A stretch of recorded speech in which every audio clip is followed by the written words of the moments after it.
जब 4-4 साल हजारों रुपया खर्च करके सीईटी क्वालिफाई करता है, फिर कहते हैं क्वालिफाई किया तो किया, अब तुम्हें नौकरी के लिए बुलाएंगे ही नहीं। तो 4 साल खाक छनवाई थी उनसे। 4 साल से मनोहर लाल खट्टर जी और दुष्यंत चौटाला जी हरियाणा के युवाओं को बेवकूफ बना रहे।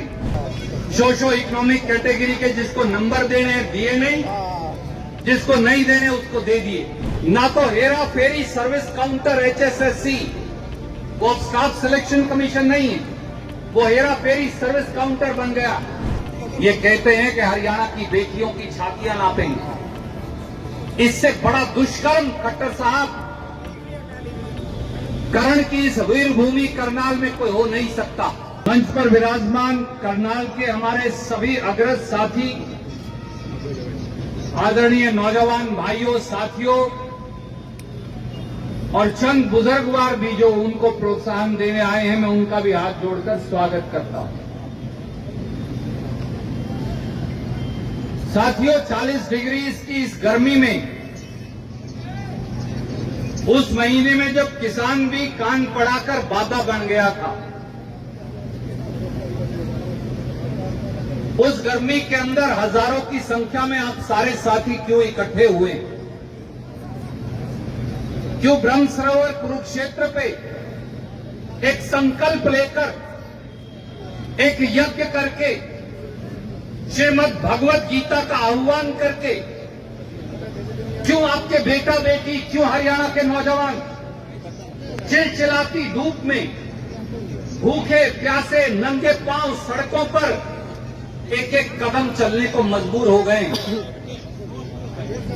क्या कारण है कि हरियाणा के 11.5 लाख युवा,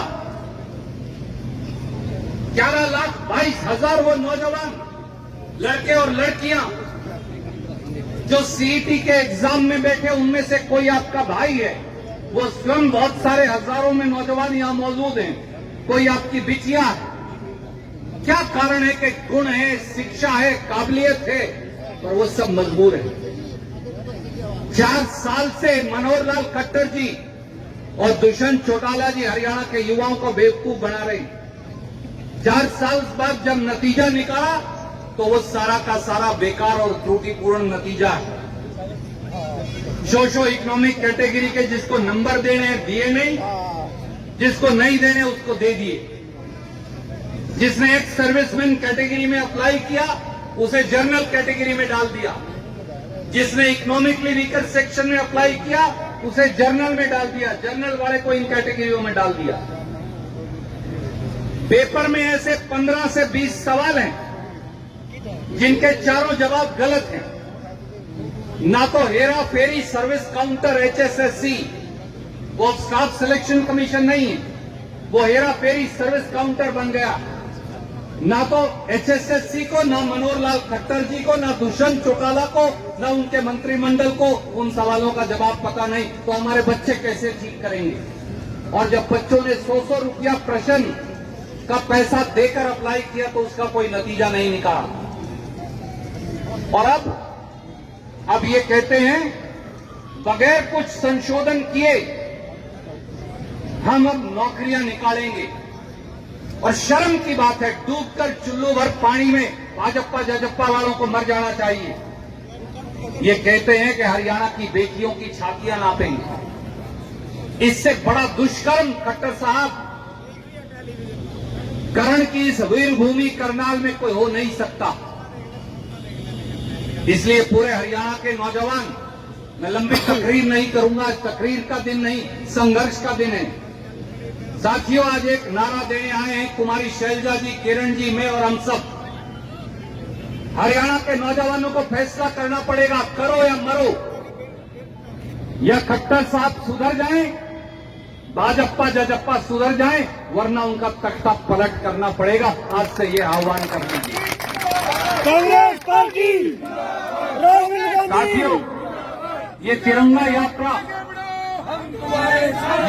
यात्रा उन युवाओं के द्वारा निकाली गई है जिनका कोई राजनीतिक दल नहीं, जो किसी राजनीतिक पार्टी के समर्थक नहीं, वो केवल पेट की भूख के समर्थक हैं, वो केवल हरियाणा के नौजवानों के गुण पहचानने के समर्थक हैं। जब गरीब का बेटा और बेटी, जब दलित का बेटा और बेटी, जब बैकवर्ड क्लास का बेटा और बेटी, जब किसान का बेटा और बेटी, जब दुकानदार का बेटा और बेटी, जब तरसता है 2 जून की रोटी के लिए, जब 4-4 साल हजारों रुपया खर्च करके सीईटी क्वालिफाई करता है, फिर कहते हैं क्वालिफाई किया तो किया, अब तुम्हें नौकरी के लिए बुलाएंगे ही नहीं। तो 4 साल खाक छनवाई थी उनसे। ये उन बच्चों की सिसकती हुई आवाज को बुलंद करने तुम्हारी शैलजा जी, किरण जी और हम सब आपके बीच में आए। काश खट्टर साहब ने शादी की होती, उनके बच्चे होते तो वो जानते मां बाप की उस पीड़ा को। आप इसलिए, मेरी बहन, आप इसलिए समझती हो कि हमारे जैसे आपके हजारों भाई बहन हैं। काश खट्टर साहब आरएसएस से बाहर किसी को समझ पाते तो वो ये जान पाते कि बच्चों की पीड़ा क्या है। इसलिए आदरणीय साथियों, बुजुर्गों, जैसा किरण जी कह रही थी, आज मैं आपसे कहता हूं, ये आपका इम्तिहान भी, क्या आप हरियाणा के नौजवान जो इस सभा के अंदर मौजूद हैं और उनके सारे समर्थक जो इस सभा के अंदर मौजूद हैं, 10 किलोमीटर आपको पैदल चलकर जाना है हमारे साथ, हरियाणा के नौजवानों के लिए। बताइए, हाथ खड़ा करके आप तैयार हैं? तैयार है जी। एक व्यक्ति भी जो पीछे रह जाएगा, कर्ण की इस धरती में पाप का भागीदार हो जाएगा।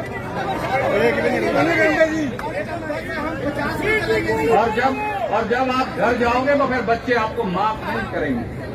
इसलिए इस बात को याद रखें। चंडीगढ़ में चलो जी। दूसरा, मेरा आपसे एक विनती और है, आपके जोश का स्वागत है।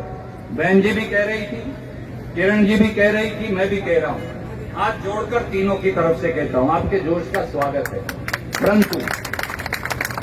परंतु चलने में भी अनुशासन दिखाना अनिवार्य है। अगर सब अगली पंक्ति में चलेंगे तो पिछली में कौन चलेगा? हम तीनों सबसे पिछली पंक्ति में चलने को तैयार है। आप हम सारे हमारे आगे चलो, हमें कोई एतराज नहीं,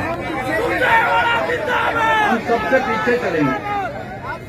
हम सारे आगे चलो ताकि कोई छूटेगा तो हमें दिख भी जाएगा, कोई गड्डी में बैठेगा वो भी लेके जाएगा। तो इसलिए देश का ये तिरंगा थामकर और युवाओं की ये जो उन्होंने पट्टियां बनाई हैं, युवा अधिकार यात्रा सीईटी क्वालिफाई करो, जिस पर बाबा साहब अंबेडकर का चित्र है, जिस पर महात्मा गांधी का चित्र है, जिस पर शहीद भगत सिंह का चित्र है, जिस पर राहुल गांधी जी और खड़गे साहब का चित्र है, ये अपने हाथ में लेकर कदम से कदम मिलाकर बढ़ते जाइए, ताकि खट्टर साहब को आज ये पता चल जाए कि हरियाणा का नौजवान उनके दरवाजे पर न्याय मांगने आया है। हम हिंसा करने नहीं आए, हम हिंसा करने नहीं आए, हम झगड़ा करने भी नहीं आए। हम केवल हरियाणा के युवकों और युवतियों के लिए न्याय मांगने आए। इसलिए साथियों, हरियाणा के युवकों और युवतियों के भविष्य के लिए आइए आज करो और मरो का संकल्प लेकर आगे बढ़ते जाएं।